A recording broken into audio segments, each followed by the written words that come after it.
Di sini ada klaim, ada tuduhan bahwa Imam Abul Hasan Al-Asy'ari pertama seorang Mu'tazilah, setelah Mu'tazilah jadi Asy'ari, setelah Asy'ari jadi Athari. Jadi seolah-olah mazhab Asy'ari yang kita anut sekarang sudah nggak dipakai lagi oleh Imam Abul Hasan Al-Asy'ari. Imam Abul Hasan Al-Asy'ari jadi imamnya Athari, imamnya Wahabi. Bagaimana tuduhan ini bisa muncul? Mari kita lihat. Mari kita lihat, kita mulai dari yang pertama. Perlu kita ketahui bahwa mazhab Asy'ari dinisbahkan kepada Al-Imam Abul Hasan Ali bin Ismail bin Abi Bashar Ishaq bin Salim bin Ismail bin Abdullah bin Musa bin Bilal bin Abi Burdah bin Abi Musa Abdullah bin Qais Al-Asy'ari. Nah, saya berhenti sampai di Abu Musa Abdullah bin Qais Al-Asy'ari. Nah, Abu Musa ini adalah sahabat Nabi kita Muhammad sallallahu alaihi wasallam. Artinya Abul Hasan Ali, pendiri daripada mazhab akidah Asy'ari, tidak lain dan tidak bukan adalah zuriyah, keturunan daripada Abu Musa Al-Asy'ari.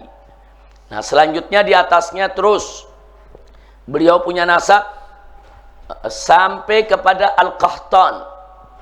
Jadi nasabnya lengkap sampai kepada Al-Qahtan. Ada Hudhar bin Harb bin Amir bin Itr bin Bakar dan seterusnya. Tapi jangan nanya nanti kitab sezaman ya.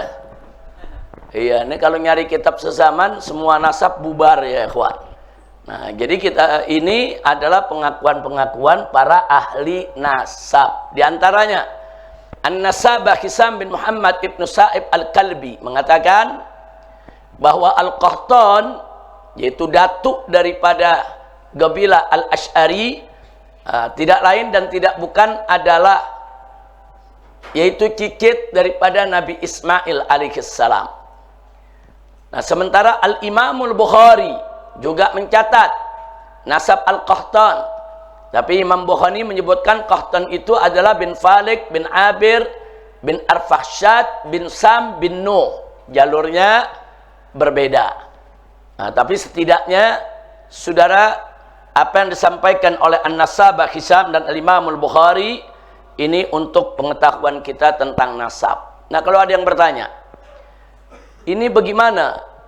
Ada ulama dulu yang hafal nasab ini sampai 20, 30 ke atas. Makanya mereka nggak menuntut tentang kitab sezaman. Kalau mau nyari yang namanya Qahtan, kitab sezaman nggak ketemu.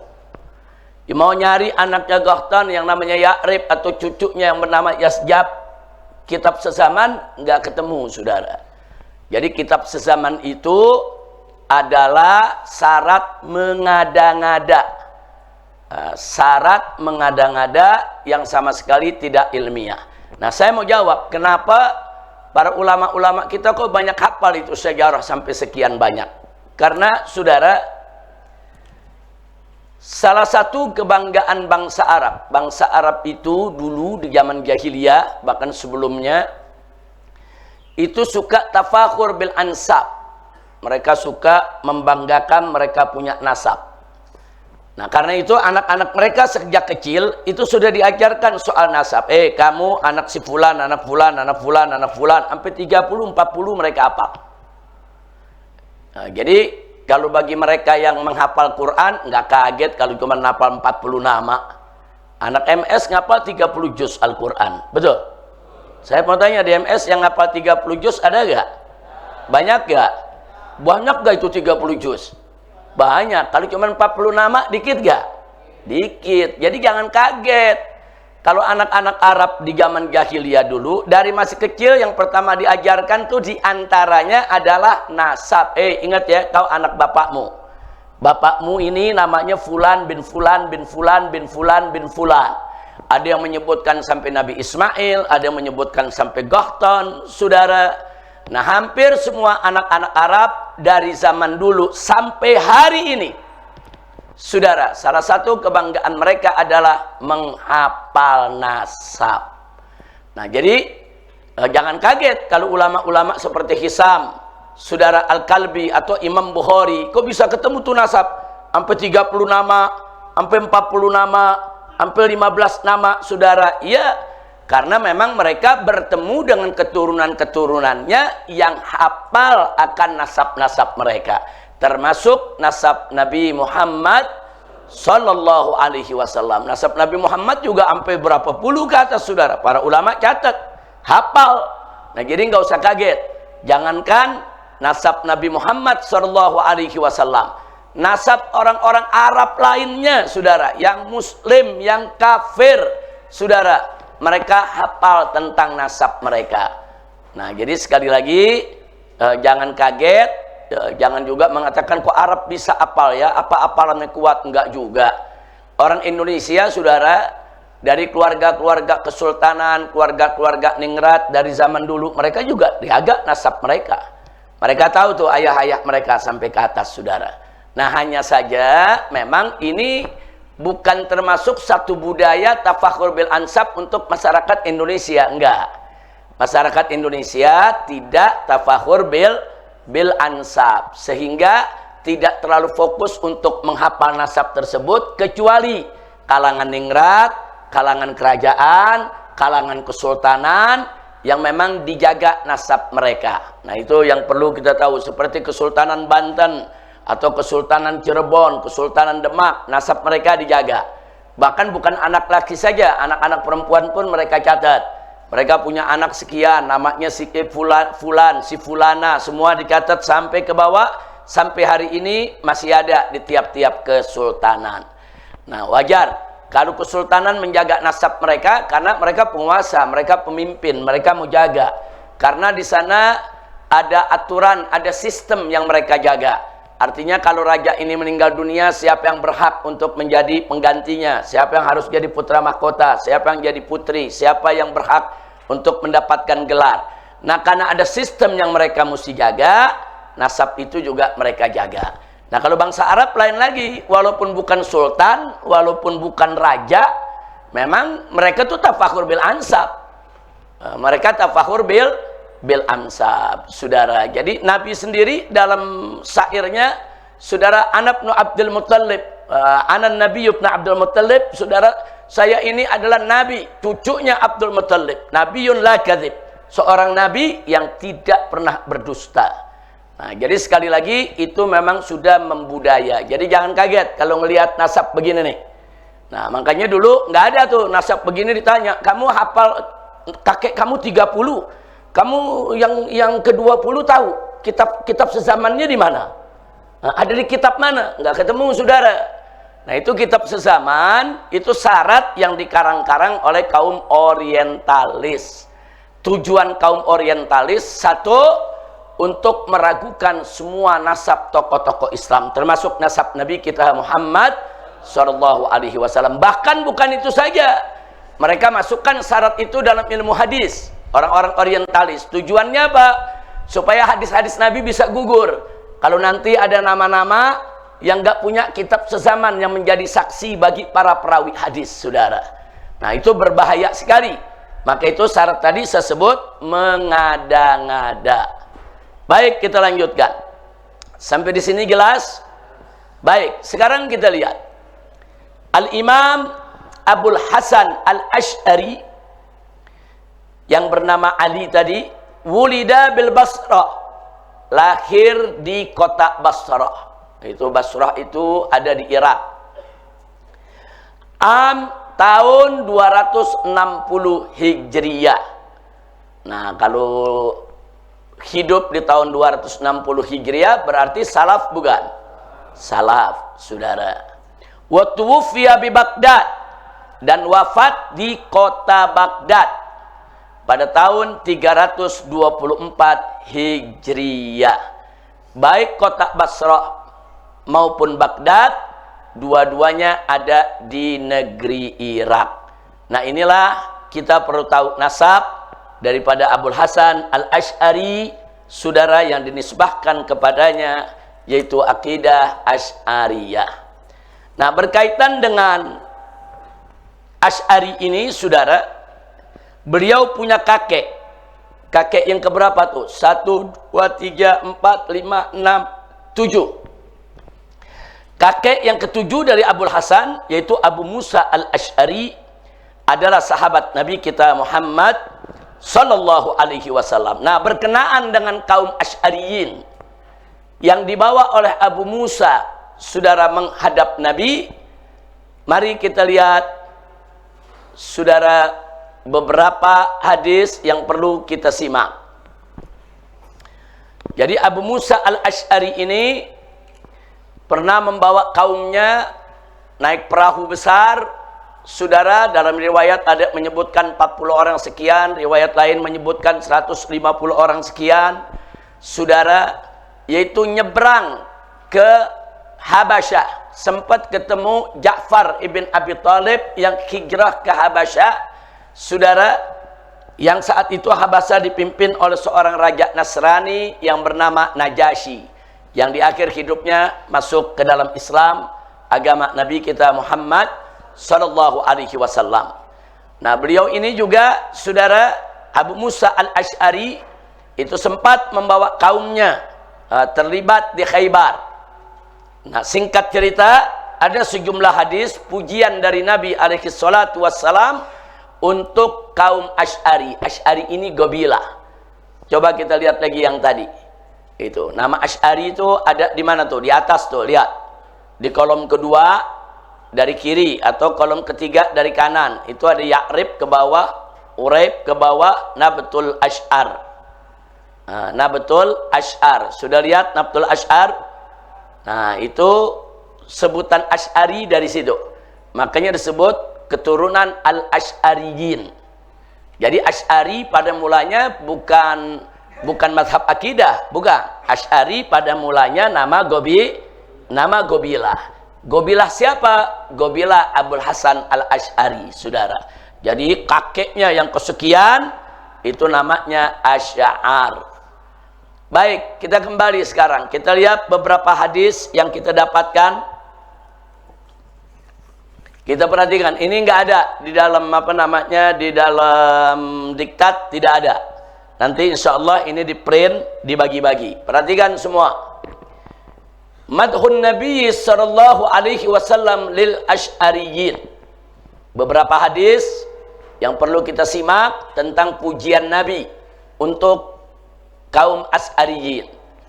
Pertama, Nabi mengatakan innal Asy'ariyina idza armalu fil ghazwi aw qalla ta'amu iyalihim bil Madinah. Jadi kaum Asy'ari ini, saudara, unik. Idza armalu fil ghazw, saudara, kalau perempuan-perempuan yang mereka tinggalkan sebagai janda karena perang, kaum Asy'ari ini mereka tuh perang bersama Nabi luar biasa, setia, semangat, saudara. Nah, kalau orang-orang yang berperang ini istri-istrinya ditinggalkan menjadi janda, kemudian au qalla ta'amu iyalihim bil Madinah, atau dia punya makanan kurang. Nih kaum Asy'ariyin nih, saudara. Apa yang mereka lakukan? Jama'u makana indahum fi thawbin wahid. Jadi kelompok Asy'ariyin ini tinggal di Madinah. Tadi sudah saya katakan, mereka hijrah dari Yaman ke Habasyah, kemudian hijrah ke Madinah. Nah, maka Nabi mengatakan untuk mereka, orang lain 1 kali hijrah, tapi kalian 2 kali hijrah. Hijrah dari Yaman ke Habasyah, dari Habasyah baru ke Madinah. Nah, mereka begitu tinggal di Madinah menjadi satu komunitas karena cukup banyak yang ikut. Akhirnya mereka beranak pinak di Madinah, kaum Asy'ari.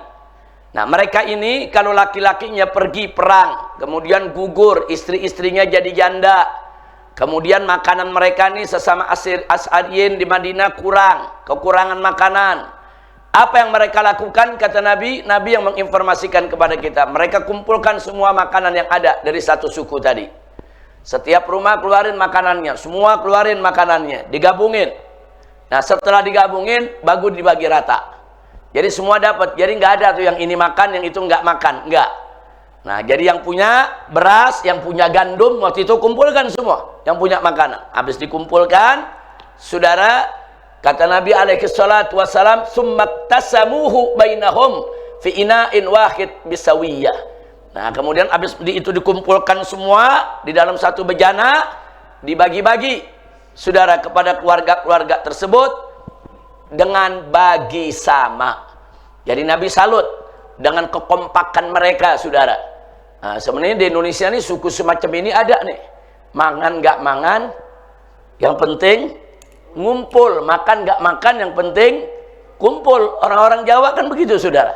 Orang Jawa tuh punya prinsip luar biasa. Makan nggak makan, yang penting kumpul. Nah, itu untuk menunjukkan apa? Mereka kompak. Pokoknya makan nggak makan ya bagi-bagi, bagi sama. Suka duka dibagi bersama, ya ikhwan. Nah, ini sikap-sikap bagus. Masyarakat Indonesia juga ada yang punya sikap-sikap seperti itu. Nah, sekarang kita cerita di zaman Nabi. Di zaman Nabi alaihi salatu wassalam, kaum Asy'ariyin begini. Baik di negeri mereka maupun begitu mereka sudah tinggal di Madinah. Nabi ceritain orang-orang ini kompak ini. Kompak betul. Nah, mereka kalau ada yang jadi janda, mereka bantu rame-rame. Kalau makanan mereka kurang, mereka kumpulkan semua, kemudian dibagi sama di antara mereka. Nah, akhirnya apa Nabi katakan? Sebagai penghargaan, apresiasi terhadap sikap hidup yang begitu terpuji tadi, Nabi mengatakan, fahum minni wa ana minhum. Saya adalah golongan mereka, kata Nabi. Dan mereka adalah golongan saya. Ini namanya penghargaan dari Nabi buat mereka. Nabi salut, Nabi kagum, saudara, Nabi apresiasi perilaku hidup yang begitu baik di antara mereka. Hadis ini sahih, diriwayatkan oleh Imam Bukhari dan Muslim. Baik, yang kedua, mari kita lihat. Jadi sudah lihat tadi ya, bagaimana tuh golongan Asy'ari, kompak, bagi suka duka bersama, saudara, nggak egois hidup, sampai Nabi memuji mereka. Yang kedua, dalam hadis disebutkan oleh Nabi alaihi salatu wassalam, sayaqdimu alaikum qaumun hum araqqu quluban lil islami minkum. Wow, ini luar biasa nih pujian Nabi. Kata Nabi, akan datang kepada kalian semua, hei penduduk Madinah. Nabi kasih tahu nih para sahabat. Asy'ariyin belum datang. Kepada Muhajirin dan Ansor, Nabi kasih tahu, akan datang kepada kalian qaumun, satu kaum, hum araqqu quluban lil Islam. Mereka hatinya yang paling lembut dalam menyambut Islam. Minkum, lebih lembut dari kalian semua. Subhanallah, padahal Muhajirin dan Ansor kita tahu bagaimana sikap mereka, setia mereka kepada Nabi. Tapi ini ada satu kaum yang Nabi puji. Mereka belum datang, tapi Nabi udah puji. Nanti akan datang nih satu kaum nih. Nah, yang dia tuh sama Islam luar biasa, nempel betul udah sama Islam. Melekat betul udah sama Islam. Bahkan dia punya cintanya kepada Islam, pengorbanannya untuk Islam, lembutnya luar biasa kepada Islam. Lebih hebat daripada kalian, hei para sahabat, hei para penduduk Madinah, saudara. Kemudian perawi mengatakan, qala, ini kata perawinya, faqadimal Asy'ariyun. Habis Nabi memberikan kabar sedemikian rupa, di kemudian hari datanglah kaum Asy'ariyun masuk ke Madinah. Minhum Abu Musa al-Asy'ari. Di antara golongan Asy'ariyin yang datang tersebut ada Abu Musa al-Asy'ari, yaitu datuk kakek moyang daripada Abul Hasan al-Asy'ari. Falamma danau minal Madinah ja'alu yartajizuna wa ja'alu yaquluna ghadan nalqal ahibbah Muhammadan wa hisbah. Jadi begitu mereka datang, mereka masuk Madinah rame-rame, saudara. Mereka bersenandung. Mereka itu kalau kayak kita sekarang baca qasidah, saudara, membaca syair. Apa yang dibaca, saudara? Dibaca, saudara, yaitu ghadan nalqal ahibbah, besok kita akan bertemu orang-orang yang kita cintai.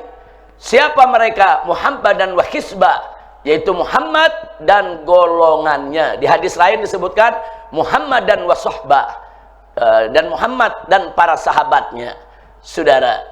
Kemudian perlu diketahui juga dalam hadis disebutkan wa kana hum awwalu man ahdatsal musafahah. Kaum Asy'ariyin ini dikenal adalah satu kaum yang pertama kali memulai tradisi berselaman. Tradisi berselaman, saudara, itu datangnya dari kaum Asy'ariyin, yang akhirnya dicontoh oleh semua suku, semua Arab, bahkan semua bangsa di dunia saat ini, saudara. Jadi musafaha, tradisi bersalaman, saudara, itu adalah tradisi yang memang sudah berurat, berakar, membudaya di kaum Asy'ariyin. Nah, hadis ini hadis sahih, diriwayatkan oleh Abu Dawud, wan Nasa'i, wa Ahmad. Alhamdulillah. Kemudian ada satu hadis dhaif tapi makmul, tapi boleh digunakan sebagai hujah dalam urusan apa? Manaqib wal fadail, saudara. Nah, ada satu hadis diriwayatkan oleh Imam Ahmad, juga diriwayatkan oleh Imam Bukhari dalam kitab At-Tarikhul Kabir. Ternyata Imam Bukhari meriwayatkan hadis dhaif juga, ya. Siapa bilang Imam Bukhari anti hadis dhaif? Enggak. Imam Bukhari meriwayatkan hadis dhaif dalam kitab At-Tarikhul Kabir karena memang hadis dhaif ini boleh digunakan dalam urusan manaqib, urusan fadail, saudara, urusan keutamaan suatu golongan atau seseorang dan seterusnya. Mari kita lihat. Di hadis dikatakan, atau kama qala Nabi sallallahu alaihi wasallam, ni'mal hayyul azadu wal asy'ariyun. Kata Nabi, senikmat-nikmatnya, sebagus-bagusnya perkampungan, wilayah, komunitas, qabilah adalah dua. Yang pertama Bani Azad, yang kedua adalah al-asy'ariyun.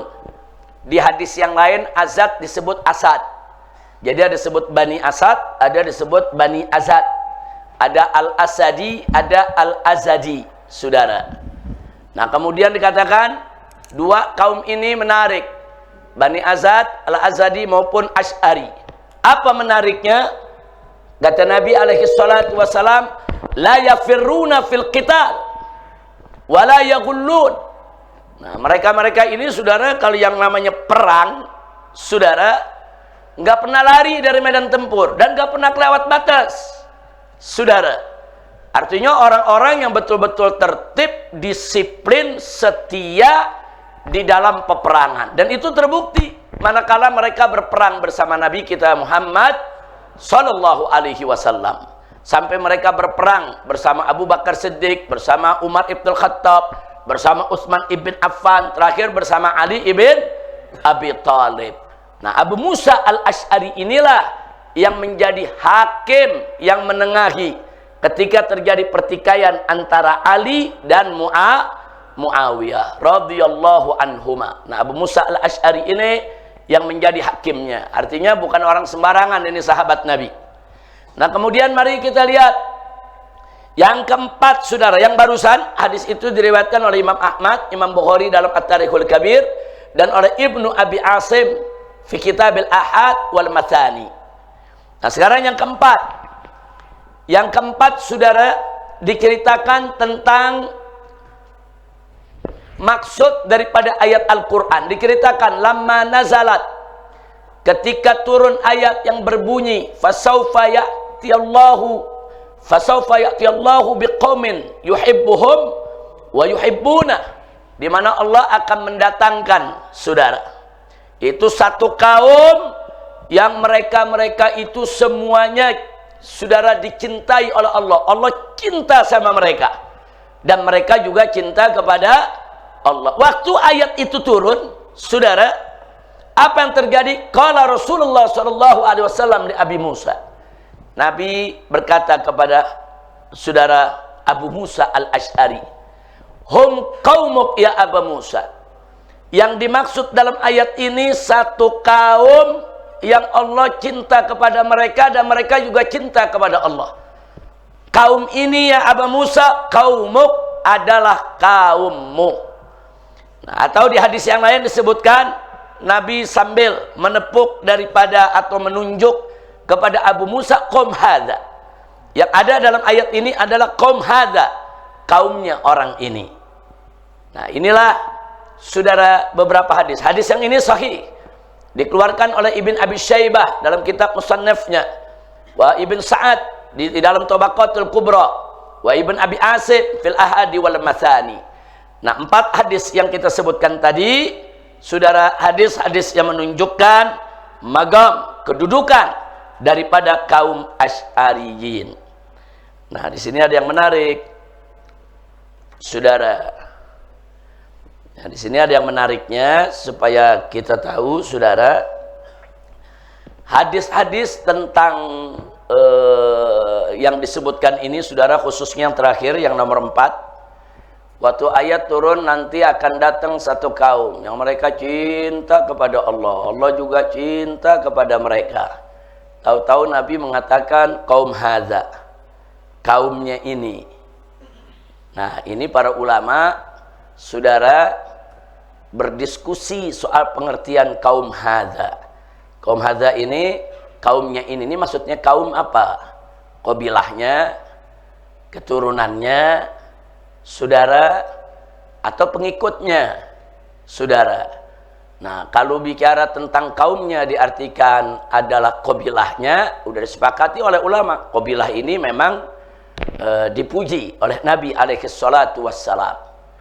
Kalau bicara keturunannya, saudara, terbukti juga karena dari keturunannya lahir Abul Hasan Al-Asy'ari.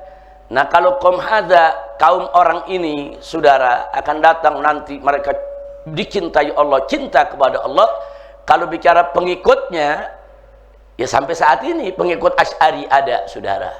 Alhamdulillah, mudah-mudahan kita masuk ayat ini.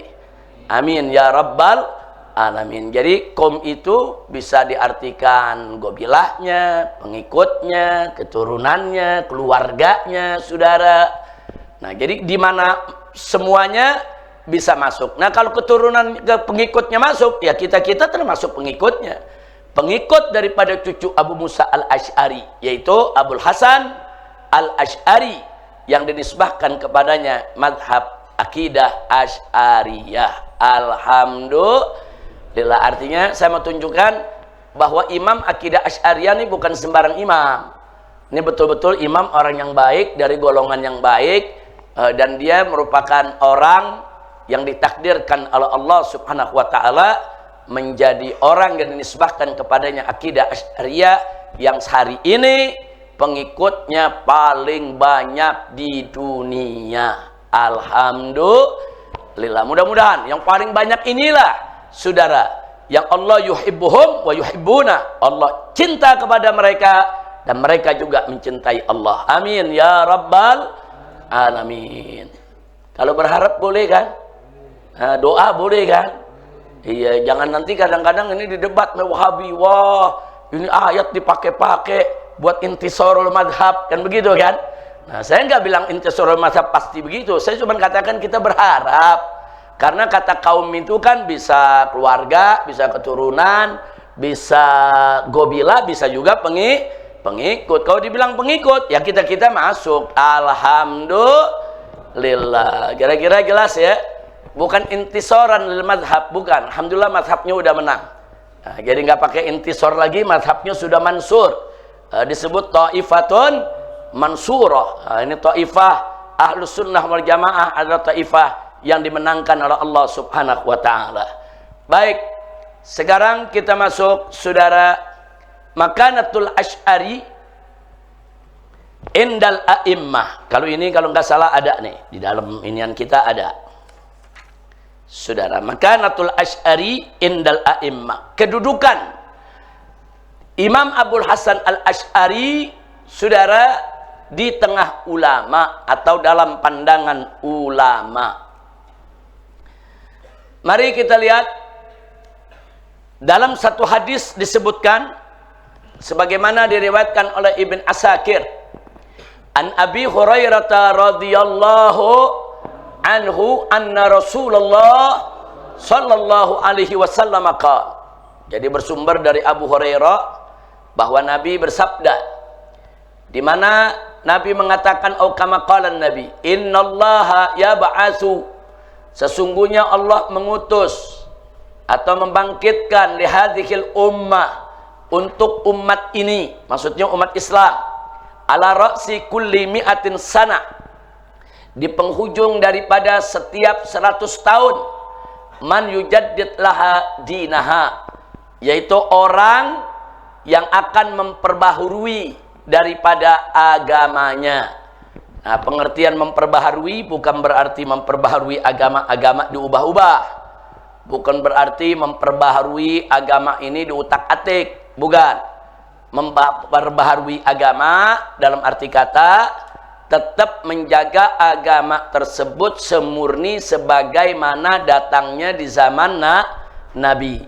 Karena dari zaman Nabi kemari, saudara, masuk masa tabi'in, tabi'in, setelah itu masuk masa di mana orang suka berdusta soal hadis, banyak kemunkaran dibenarkan, masuk lagi perkara-perkara yang bukan dari Islam dianggap dari Islam. Makanya setiap penghujung 100 tahun Allah utus seorang mujaddid. Mujaddid itu pembaharu. Nah, dia memperbaharui, membersihkan lagi. Mana-mana bukan dari Islam dibersihkan. Bukan, ini bukan dari Islam, dibuang, saudara. Nah, itu namanya mujaddid. Jangan berpikir mujaddid itu, saudara, oh agama diperbaharui, oh agama akidah diutak-atik, diubah-ubah, oh agama ada jadul juga ya, sehingga diperbarui jadi model yang baru. Enggak begitu. Nah, jadi jangan disalahpahami. Baik, jadi mujaddid itu adalah pejuang Islam, pembaharu yang terus berjuang menjaga kemurnian Islam. Jangan sampai Islam itu diselewengkan, Islam itu dikotori dengan aneka ragam pemikiran atau perilaku yang bukan dari Islam dan diklaim sebagai bagian dari Islam, sebagaimana sering kita lihat di mana-mana saat ini, saudara. Setiap 100 tahun ada mujaddid. Jadi kalau ditanya lalu zaman ini ada mujaddid gak? Pasti ada. Kalau Nabi udah mengatakan setiap 100 tahun itu ada, saudara. Nah, biasanya mujaddid itu, saudara, akan terlihat bagaimana perjuangannya menjaga Islam, bagaimana perjuangannya menjaga akidah, menjaga syariat, bagaimana perjuangannya menjaga umat, bagaimana dia korbankan waktunya, tenaganya, pikirannya semata-mata hanya untuk menjaga Islam, bagaimana dia berjuang Islam itu dijaga, jangan sampai dikotori dengan aliran sesat, jangan sampai dikotori dengan pemikiran sesat, jangan sampai dikotori dengan bid'ah yang mengada-ngada, bid'ah dolalah, jangan sampai dikotori dengan aneka ragam perilaku yang bisa merusak daripada citra Islam. Setiap zaman pasti ada, alhamdulillah, dan tidak sedikit pejuang semacam itu banyak. Namun siapakah yang menjadi mujaddid setiap 100 tahun? Itu biasanya menilai para ulama, ya ikhwan. Nah, jadi la ya'riful ulama illal ulama, la ya'riful wali illal wali. Enggak tahu wali kecuali wali, enggak tahu orang yang betul-betul pinter kecuali orang yang pinter, saudara. Jadi mujaddid itu bukan dideklarasikan oleh voting. Oh, ini voting, siapa jadi mujaddid? Enggak, mujaddid itu, saudara, dideklarasikan oleh ulama-ulama besar yang mengenal sang mujaddid tadi, saudara. Contoh, saudara, Al-Imam Ahmad ibn Hanbal radhiyallahu ta'ala anhu. Beliau, saudara, begitu ditanya tentang mujaddid di 100 tahun pertama dan 100 tahun kedua, saudara, beliau tidak ragu menjawab. Jadi menurut keyakinan beliau dan penilaian beliau, kata beliau, bahwa untuk 100 tahun yang pertama, saudara, maka yang menjadi mujaddid adalah al-khalifatul adil, khalifah yang adil, yaitu saudara Umar bin Abdul Aziz radhiyallahu anhu. Jadi Imam Ahmad dia jadi 100 tahun ini setelah zaman Nabi nih, kita cerita nih, setelah zaman Nabi, saudara. Jadi setelah zaman Nabi 100 tahun, saudara, kata Imam Ahmad, mujaddidnya tidak lain dan tidak bukan adalah Khalifah Umar bin Abdul Aziz, saudara. Nah, kemudian yang kedua siapa? Karena Imam Ahmad masih mengalami. Imam Ahmad kan di 100 tahun kedua nih, tahun 200-an. Imam Ahmad mengatakan, adapun mujaddid yang kedua di 100 tahun berikutnya adalah Muhammad bin Idris Asy-Syafi'i. Sampai beliau katakan, aku selalu mendoakan Imam Syafi'i selama 40 tahun di dalam sholat. Jadi bagaimana Imam Ahmad cintanya kepada Imam Syafi'i luar biasa. 40 tahun lamanya. Imam Ahmad mengatakan selama 40 tahun tiap sholat aku doakan Imam Syafi'i. Nah, saudara, Kenapa beliau doakan Imam Syafi'i? Karena beliau kenal, beliau muridnya. Dan beliau tahu bagaimana ilmunya Imam Syafi'i. Dan beliau tahu bagaimana akhlaknya Imam Syafi'i. Beliau tahu bagaimana perilaku Imam Syafi'i. Beliau tahu bagaimana perjuangan Imam Syafi'i. Makanya beliau nggak ragu bahwa mujaddid daripada 100 tahun yang kedua adalah Al-Imam Asy-Syafi'i. Nah, pernyataan Imam Ahmad ini akhirnya disepakati oleh para ulama Ahlus Sunnah wal Jamaah, saudara. Makanya Ibn Asakir memuat pernyataan tersebut di dalam kitabnya. Nah, lalu yang berikutnya lagi siapa? Mari kita lihat ya, kawan. Dzakara Ibn Asakir aqwalul adid min a'immatil a'lam. Ibn Asakir menuliskan, mencatat, saudara, menyebutkan pernyataan-pernyataan ulama-ulama besar, saudara, an mujaddidin, tentang para pembaharu, mujaddid lil usul khamsatil ula, untuk abad kelima yang pertama. Yang pertama yang disebut adalah, saudara, mujaddidul mi'atil ula, itu pada zaman Nabi sallallahu alaihi wasallam wa ashabi, Al-Khalifatu Umar bin Abdul Aziz Al-Umawi radhiyallahu anhu. Beliau wafat tahun 101 Hijriyah. Nah, ini yang disebutkan tadi oleh Imam Ahmad, saudara. Imam Ahmad itu murid yang luar biasa dari Imam Syafi'i.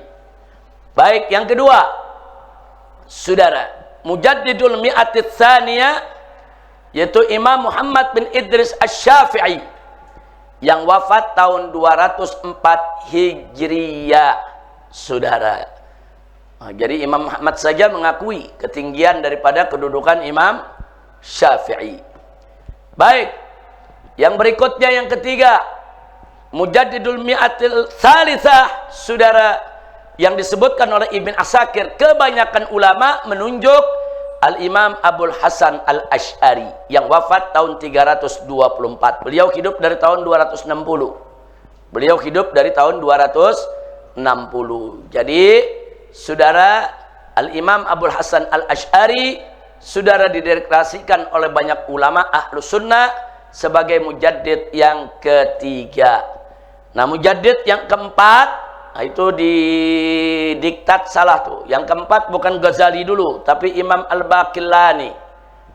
Mujaddid yang keempat adalah Al-Imam Al-Baqillani yang wafat tahun 403 Hijriyah, saudara.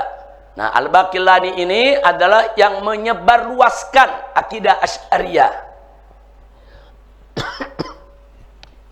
Jadi kalau Abul Hasan Asy'ari yang merintis akidah Asy'ariyah, Imam Al-Baqillani yang menyebarluaskan akidah Asy'ariyah.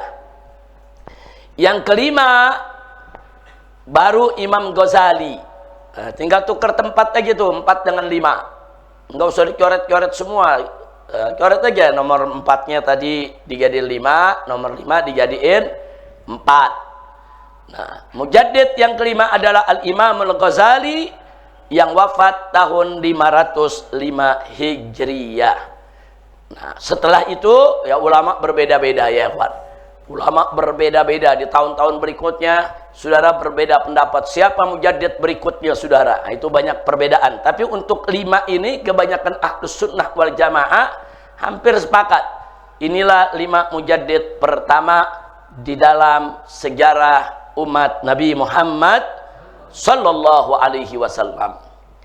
Nah, sekarang kita masuk yang berikutnya. Ini tidak ada. Marakhil ada di halaman 19. Buka halaman 19. Semua buka halaman 19.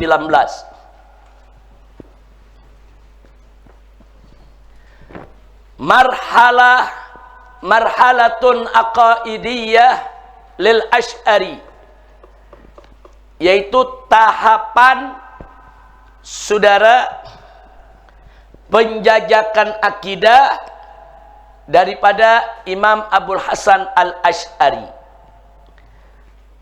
Di sini ada klaim. Perhatikan, hati-hati ya. Ini halaman klaim nih. Ada klaim, ada tuduhan bahwa Imam Abul Hasan Al-Asy'ari pertama seorang Mu'tazilah, setelah Mu'tazilah jadi Asy'ari, setelah Asy'ari jadi Atsari.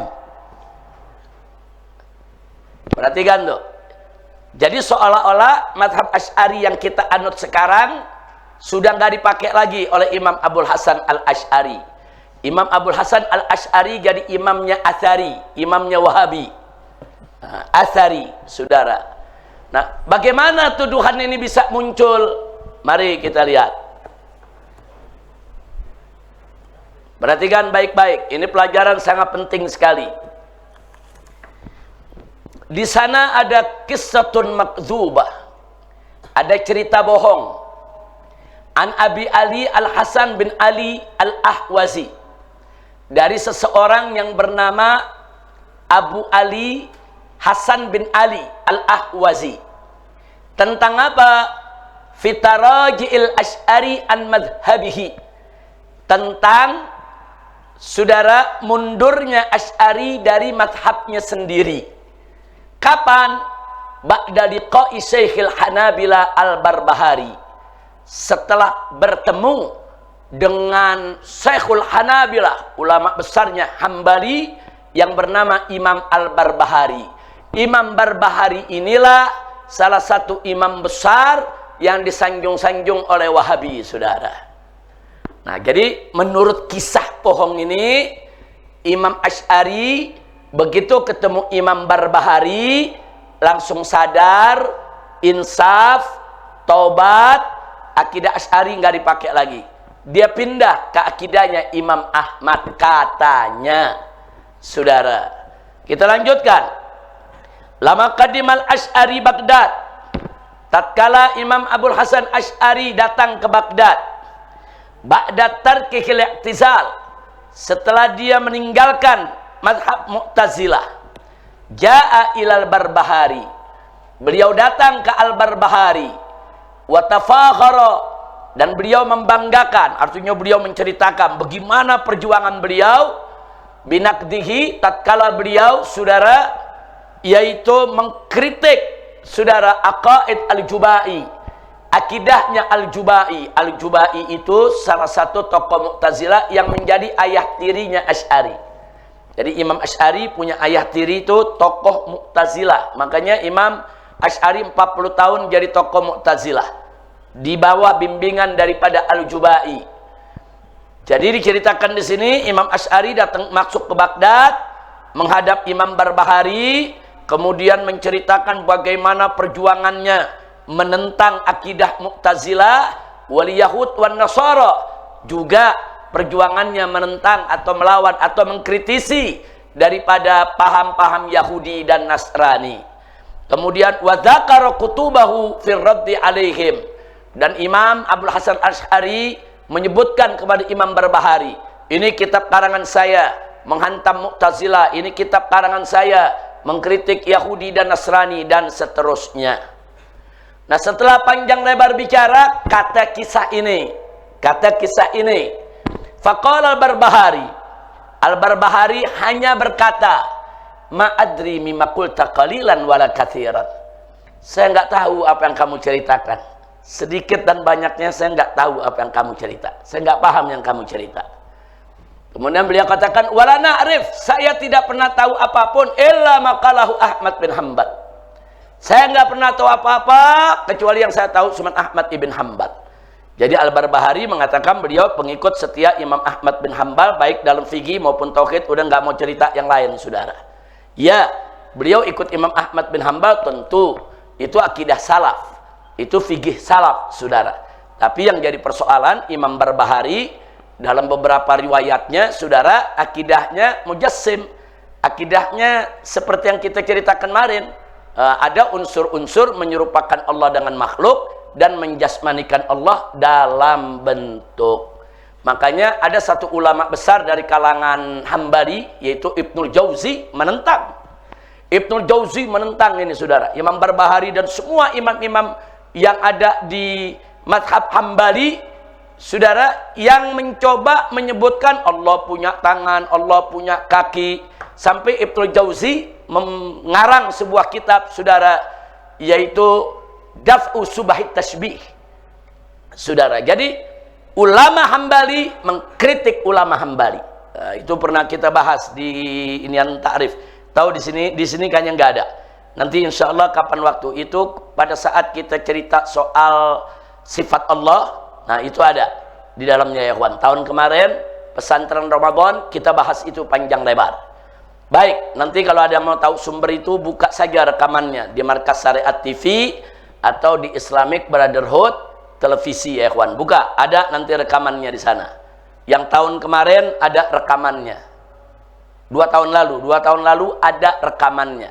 Nah, jadi kalau nanti para peserta pesantren Ramadan, apalagi nanti santri MS juga sudah liburan, bisa buka YouTube, tulis saja pesantren Ramadan tahun 2024 ya. 2024, tulis mana materi tentang tafsir sifat Allah. Di situ saya ceritakan soal Barbahari ini, saudara. Nah, sekarang ini saya nggak perlu panjang lebar lagi memperkenalkan Al-Barbahari. Kita lanjutkan kisahnya.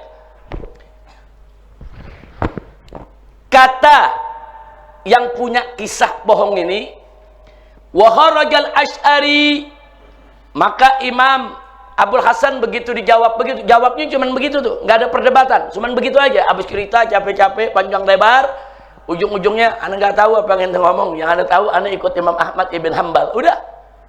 Nah, jadi si bawa cerita ini mengatakan Imam Asy'ari, saudara, dengan jawaban tadi, saudara, akhirnya insaf dan sadar. Kharajal Asy'ari min indil Barbahari, maka Imam Asy'ari keluar, saudara, daripada rumahnya Imam Barbahari. Begitu keluar, pulang, apa yang dilakukan? Wa allafa kitabal ibanah, maka mulailah Imam Abul Hasan Asy'ari mengarang kitab Al-Ibanah.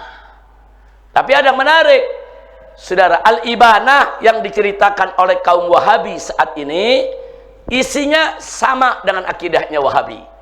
Sama-sama ada tasbih, sama-sama ada tajsim, saudara. Tapi yang menarik, walaupun kaum Wahabi menganggap Ibanah yang isinya tasbih dan tajsim itu asli, sehingga mereka jadikan alasan, tuh lihat kan, Asy'ari berubah setelah ketemu Imam Barbahari, yang tadinya Mu'tazilah kemudian jadi Asy'ari, kemudian akhirnya mengakui Allah punya tangan, Allah punya mata, Allah punya kaki. Nah, akhirnya berubah karena ketemu Imam Barbahari, makanya dia karanglah kitab Ibanah. Ini kata cerita ini nih. Tapi satu hal, dia juga bercerita, walakin, tapi rafadahul Hanabilah.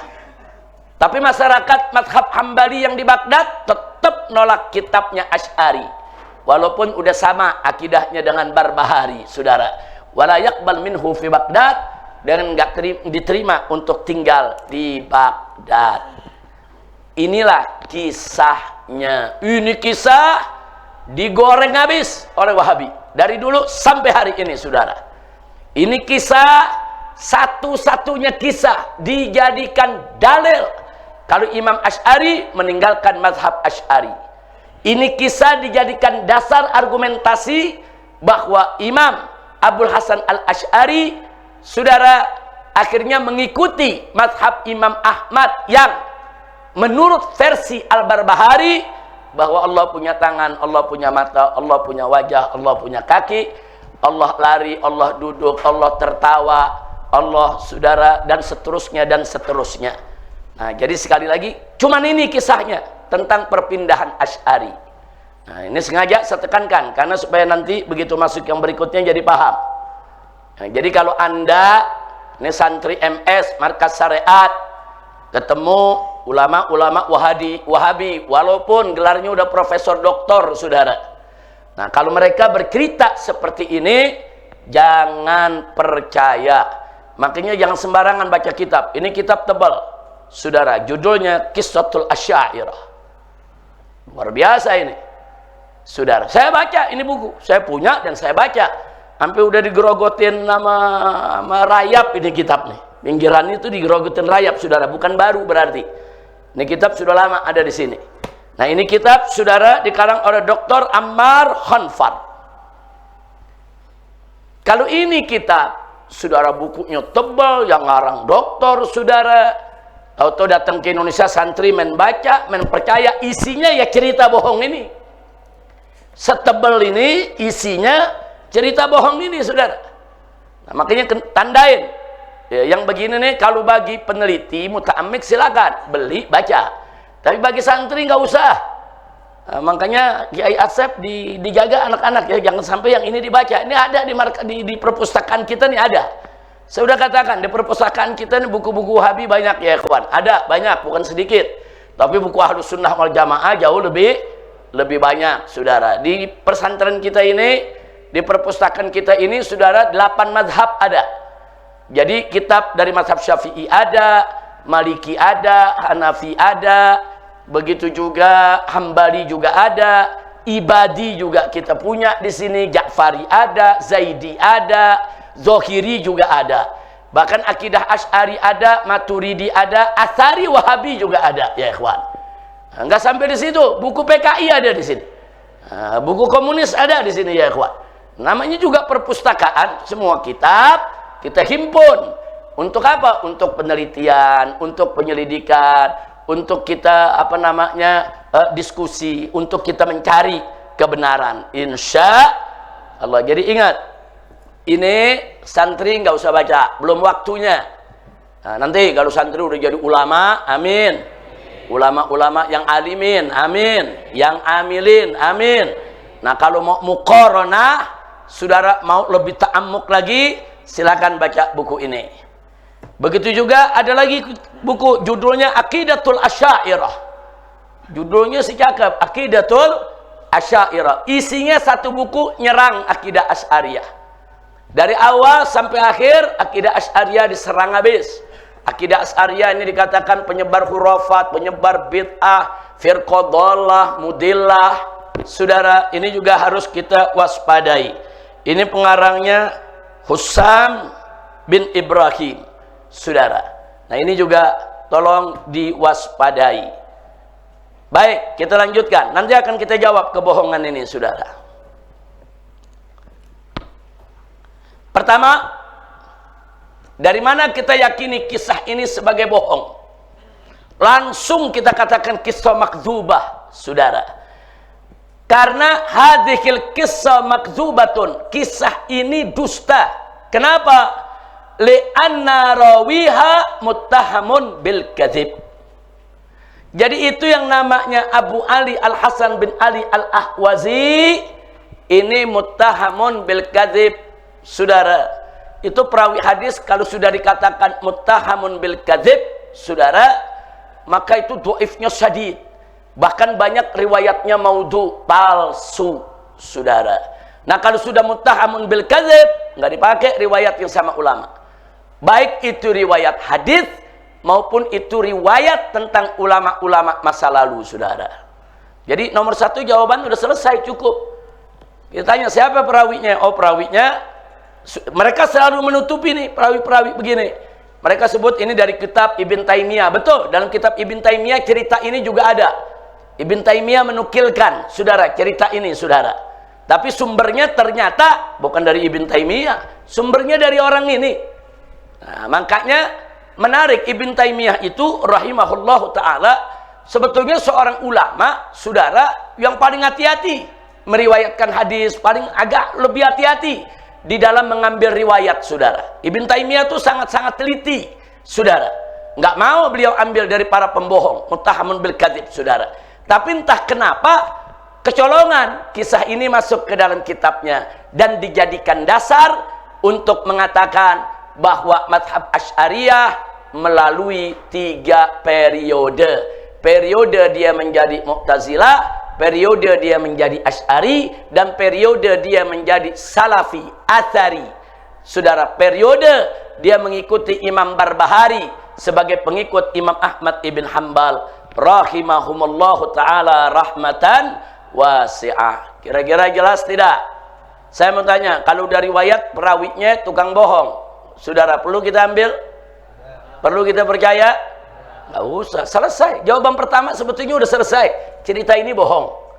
Nah, tapi kadang-kadang kalau dalam dunia pengetahuan, saudara, nggak cukup. Mesti dibuktikan dengan cara-cara lain lagi. Baik, kita lihat kedua. Kita buktikan cerita ini bohong, saudara. Yang kedua, Qissatu taraji'il Asy'ari anil Mu'tazilah masyhurah. Waktu Imam Abul Hasan al-Asy'ari pindah dari Mu'tazilah ke Ahlus Sunnah, itu ceritanya masyhur, sedunia tahu, saudara. Bahkan para ulama, para ahli sejarah, ahli tarikh, saudara, rame-rame menceritakan dalam buku mereka.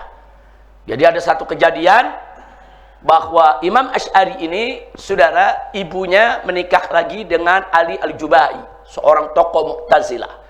Jadi dari kecil Imam Abul Hasan Asy'ari dipelihara oleh ayah tirinya. Nah, ayah tirinya ini ulama Mu'tazilah.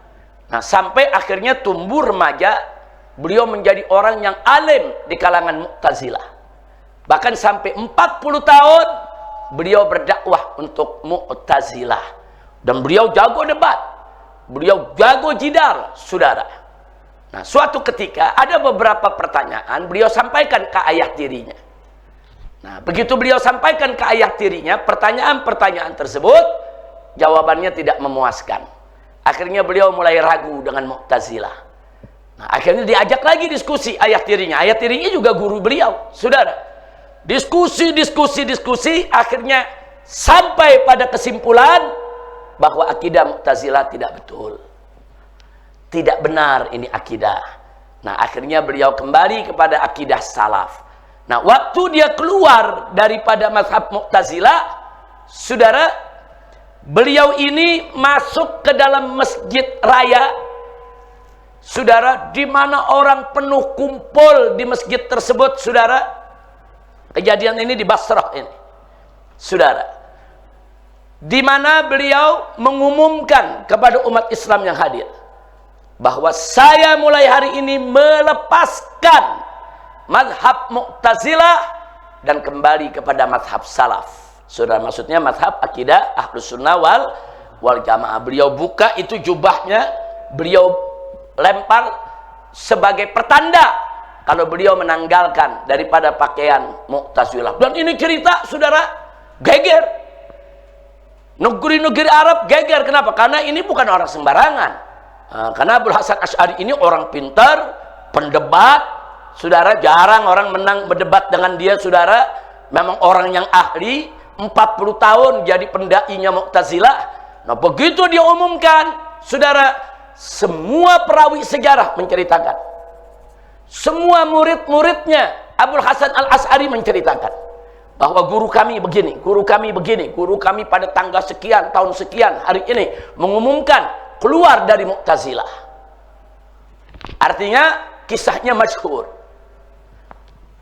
Tahu-tahu, saudara, setelah jadi Ahlus Sunnah, saudara, kata kita tadi berubah lagi, saudara, mengikuti kaum Musabbih Atsariyah.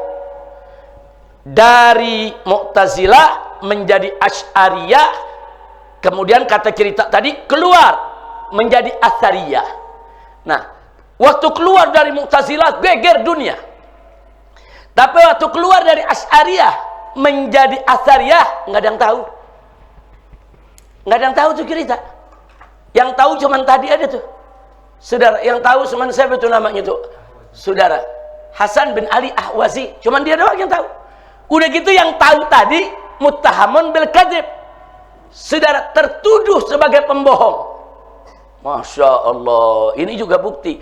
Andai kata benar, Imam Abul Hasan al-Asy'ari pindah lagi, saudara. Satu, melihat riwayatnya, melihat keberanian, dia akan umumkan lagi. Saya umumkan, ternyata mazhab Asy'ariyah yang saya bangun nggak benar, sesat. Saya ikut mazhab yang berikutnya. Nggak ada kisah itu. Dan tidak ada satu murid pun dari Imam Abul Hasan Asy'ari menceritakan peristiwa ini. Nggak ada. Yang cerita si pendusta tadi. Dan itu pun bukan muridnya. Itu pun yang cerita yang benci sama dia, saudara. Nah, karena melontarkan tuduhan-tuduhan yang nggak betul. Ya kalau dia nuduh, dia fitnah, berarti kan dia nggak suka sama Imam Abul Hasan Asy'ari, saudara. Nah, jadi ini kedua juga jadi bukti bahwa cerita 3 periode bohong.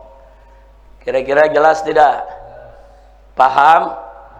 Ya, jadi kalau ngaku mazhab Asy'ari mesti tahu dong imamnya bagaimana. Imamnya difitnah jangan kita nggak tahu. Nanti ketemu Wahabi yang bawa cerita bohong, akhirnya kita tertipu. Ini cerita bohong, saudara. Baik, kita tambahkan yang ketiga, saudara. Hiwarul Asy'ari ma'al Mu'tazilah. Debatnya Imam Asy'ari dengan kaum Mu'tazilah katsirun, banyak riwayatnya. Wa wadihun, dan sangat jelas itu riwayat. Hatta taraja, sampai dia mundur daripada Mu'tazilah. Hampir semua kitab sejarah menceritakan itu, saudara. Amma hiwaruhu ma'al Barbahari, sedangkan dialognya dengan Barbahari fi hadhil qissatil wahidatil makdzubah, di dalam kisah satu-satunya yang penuh dengan kebohongan, fagir wadih, enggak jelas. Coba lihat cerita tadi, ada cerita mereka diskusi? Enggak ada. Apa ya? Imam Abul Hasan Al Asy'ari yang tukang debat, tahu-tahu simpel, nggak ada debat, cuman dibilang enggak, anda nggak mau denger ente, terus nyerah, terus ikut mazhab lain, nggak masuk akal tuh cerita, ya kawan. Nah, jadi orang kalau mau ngebohong perlu pinter juga. Ini ngebohongnya nih agak kebodohan ini. Nah, ngebohongnya kelihatan, bodohnya, bohongnya, saudara. Makanya saya nggak habis pikir. Kalau cerita ini kok digadang-gadang, sampai jadi satu kitab inti cerita, saudara. Judulnya Qissatul Asy'ariyah. Sampai satu kitab cerita bohong dikembangkan. Hanya untuk apa? Menipu para pengikut Asy'ariyah di seluruh dunia. Karena pengikut Asy'ari ini mayoritas. As-sawadul a'dham, saudara, yang paling banyak pengikutnya di dunia. Nah, jadi kalau mau bubarin Asy'ari, ya bubarin dulu daripada imamnya, saudara. Tuduh dulu imamnya sudah keluar, mazhabnya udah lain, dan seterusnya. Sampai di sini jelas tidak? Paham semua? Nah, mari kita lihat, saudara. Qala Ibn Taimiyah. Nah, ini yang tadi saya katakan tadi, saudara. Ibn Taimiyah mengatakan, Ibn Taimiyah datang sesudah itu yang mengutip cerita ini. Kata Ibn Taimiyah, Innal Asy'ari lamma raja'a an madhhabil Mu'tazilah. Sesungguhnya Imam Abul Hasan Asy'ari tatkala mundur dari mazhab Mu'tazilah, salaka tariqata Ibn Kilab. Dia mengikuti thariqah Ibn Kullab, bukan Kilab ya, Kullab, bacanya Kullab pakai tasdid, saudara. Nah, jadi salaka tariqata Ibn Kullab. Jadi diceritakan oleh Ibn Taimiyah rahimahullah, setelah keluar dari Mu'tazilah, Abul Hasan ini ikut thariqahnya Ibn Kullab. Siapa Ibn Kullab? Nanti kita ceritakan. Setelah itu wamala ila ahli sunnah wal hadis.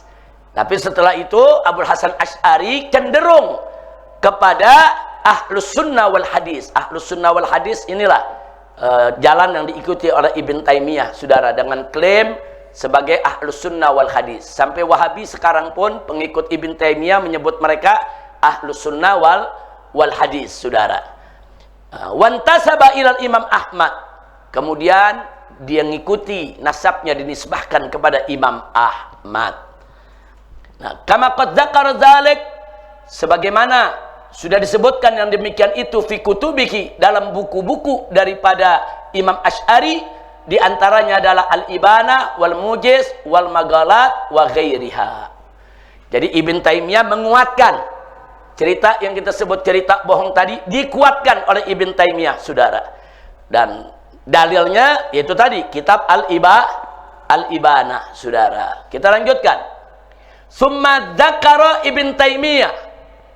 Kemudian Ibn Taimiyah menyebutkan anna Ibnul Kullab, bahwa Ibnul Kullab wal Asy'ari dan Asy'ari fihima, di dalam keduanya bakoya i'tizal. Jadi sebetulnya Ibn Kullab dan Asy'ari dua-duanya itu adalah sisa-sisa daripada i'tizal. Jadi mazhab Asy'ari udah nggak benar, mazhab Ibn Kullab juga nggak benar. Yang benar adalah kembali menjadi ahlus sunnah wal hadis. Ini pernyataan Ibn Taimiyah di dalam kitab Dar'ut Ta'arud li Ibn Taimiyah juz 2 halaman 16 dan halaman 18.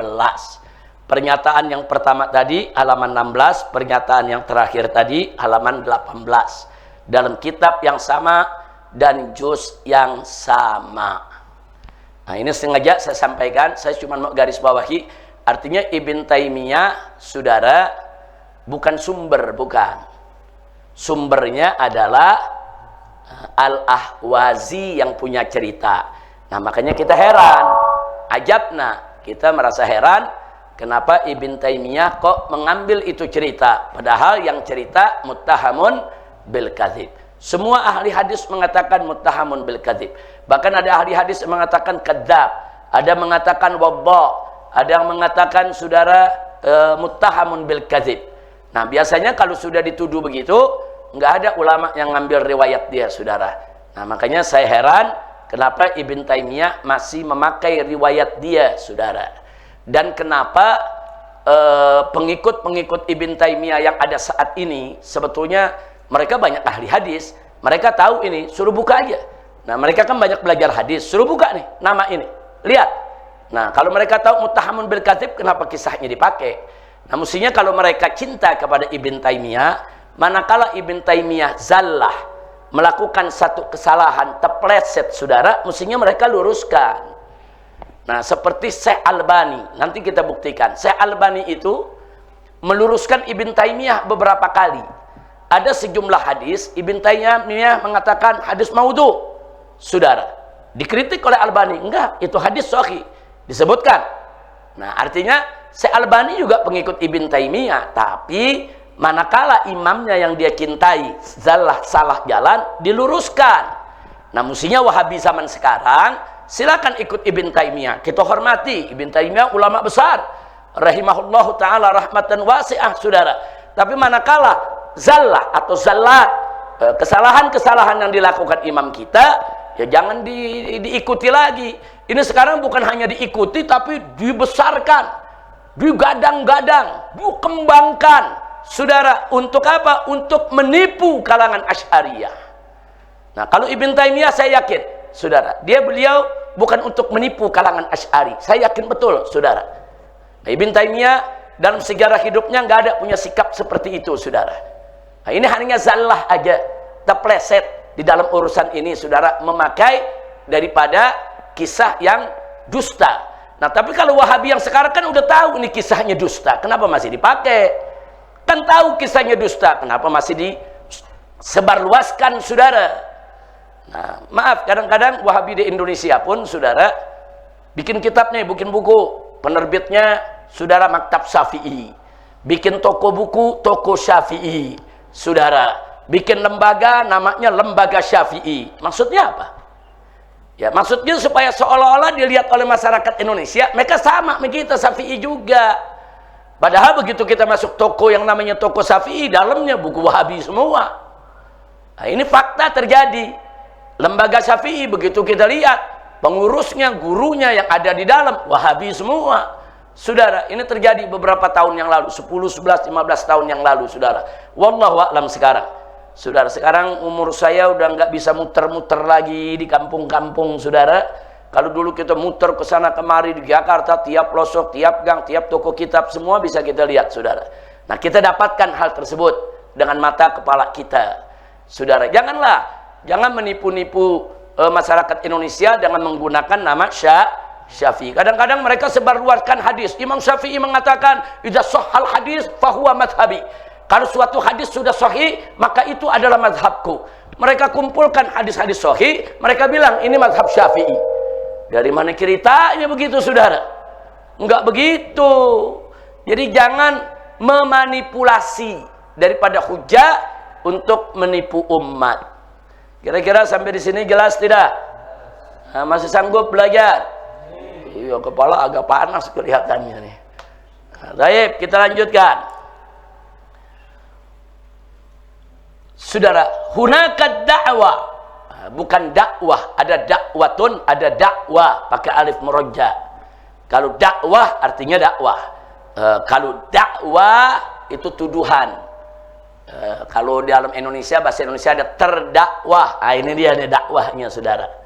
Ada dakwah, ada saudara. Kalau bahasa Indonesia ini ada dakwah, kita biasanya pakai koma tuh. Dakwah. Ada dakwah, pakai k. Saudara, itu maksudnya dakwah ini, tuduhan. Hunaka dakwah, di sana ada tuduhan. La budda min raddiha, wajib untuk dikanter, ditanggapi. Bi annal Imam Al-Asy'ari, bahwa Imam Al-Asy'ari qad marra, sudah melalui fi hayatihi, dalam hidupnya, bi thalasi marahil, melalui 3 periode. Wahia, yaitu 1 al-i'tizaliyah, periode i'tizaliyah, marhala ittiba'il Asy'ari, 1 periode di mana Imam Asy'ari mengikuti li zauji ummihi, ikut kepada suami daripada ibunya, yaitu Syekhul Mu'tazilah, seorang tokoh Mu'tazilah, yaitu Abu Ali Al-Jubai. Nah, yang kedua, Al-Kullabiyah. Al-Kullabiyah adalah marhalah, periode ittiba'ul Asy'ari. Imam Asy'ari mengikuti li syaikhihi, gurunya, yaitu Abdullah ibn Sa'id ibn Kullab. Jadi Imam Abul Hasan Asy'ari memang dari mudanya dia belajar sama ayah tirinya yang Mu'tazilah. Tapi beliau belajar juga kepada ulama-ulama lain, termasuk yaitu Ibnu Kullab, saudara. Nah, ternyata begitu beliau berdebat dengan Jubai, beliau nggak puas. Nah, beliau lebih suka dengan pendapat Ibnu Kullab, saudara. Makanya beliau keluar dari Mu'tazilah, beliau ikut mazhab Ibn Kullab. Nah, terus tuduhan berikutnya yang ketiga, saudara, as-salafiyah. Maksudnya salafiyah di sini athariyah. Yang kemarin kita pelajari, ada salafi, ada athari, saudara, atau ahlul hadis, saudara. As-salafiyah, atau tulis di situ maksudnya salafiyah di situ athariyah, athari. Ittiba'ul Asy'ari, kata mereka, kata para Wahabi ini, saudara, bahwa Imam Asy'ari di periode ini mengikuti manhajus salaf, mengikuti manhaj salaf, bidalil, dengan dalih, saudara, kitabihi al-akhir, kitab karangan Imam Asy'ari yang terakhir, yang berjudul Al-Ibanah. Perhatikan baik-baik, kalau seseorang punya 4 kitab, dia ngarang kitab A, B, C, D, terus kita lihat kitab ini dengan ini bertentangan, ini dengan ini ada bertentangan, ini dengan ini bertentangan, maka yang mana yang harus kita ambil? Yang harus kita ambil dinisbahkan kepada orang yang bersangkutan, maksudnya yang mana yang kita mesti nisbahkan kepada yang bersangkutan? Maka kitab yang dikarang paling akhir. Berarti kalau dari 1, kedua, ini pertama dia ngomong A, di sini ngomong B, ini A buang, berarti B yang dia pakai. Kemudian habis itu dikarang kitab lagi yang ketiga, dia ngomong di sini C, B buang, berarti dia udah nggak pakai lagi, dia udah pakai pendapat baru, saudara. Begitu C, ada lagi buku keempat D, dia ngomong lagi lain, saudara. Kita buang itu pendapat yang C, berarti yang boleh dinisbahkan kepada yang bersangkutan yang terakhir. Kira-kira jelas tidak? Jelas tidak? Kayak model Imam Syafi'i punya gol godim dan gol jadid, yang dinisbahkan kepada Imam Syafi'i dalam mazhab akhirnya adalah al-jadid, walaupun di kemudian hari terjadi proses, saudara, perdebatan ilmiah di antara para fuqaha, ada beberapa pendapat Imam Syafi'i yang qadim, yang mu'tamad, bukan yang jadid. Tapi secara umum, saudara, mazhab yang berlaku yang jadid, bukan yang qadim. Kira-kira jelas gak? Nah, kalau itu terjadi, kita tidak mengatakan, oh ulama ini pelin-pelan. Bukan. Ulama itu taraja. Ulama itu mundur dari pendapat lama. Boleh. Dia saat ini mendapat A. Begitu dapat dalil yang lebih kuat, oh salah pendapat saya, dia perbaiki dengan pendapat berikut. Boleh dan sangat terpuji. Dia umumkan, oh pendapat dulu saya salah, pendapat saya sekarang yang ini, saudara. Jadi yang dinisbahkan pendapat yang paling akhir. Nah, ini ada tuduhan Al-Ibanah, kitab yang paling akhir. saudara. Dan kitab Ibanah yang saat ini beredar, banyak isinya saudara menyatakan Allah punya tangan, Allah punya mata, Allah punya wajah. Isinya sama dengan buku-bukunya Wahabi, saudara. Nah, makanya Wahabi sekarang ketak itu Ibanah sebanyak-banyaknya, sebar di Indonesia. Kitab Imam Asy'ari ternyata sama sama kita, kaum Asy'ari Salafi. Ternyata di sini disebut Allah punya mata, Allah punya kaki, Allah punya wajah. Ayo umat Islam Indonesia, ikut dong Imam Asy'ari. Dia puji Imam Asy'ari. Nah, ini namanya penipuan, saudara. Makanya di sini saya katakan tadi, ini bukan masalah kecil. Ini mesti diluruskan, saudara. Nah, kira-kira sampai sini jelas? Siap diluruskan?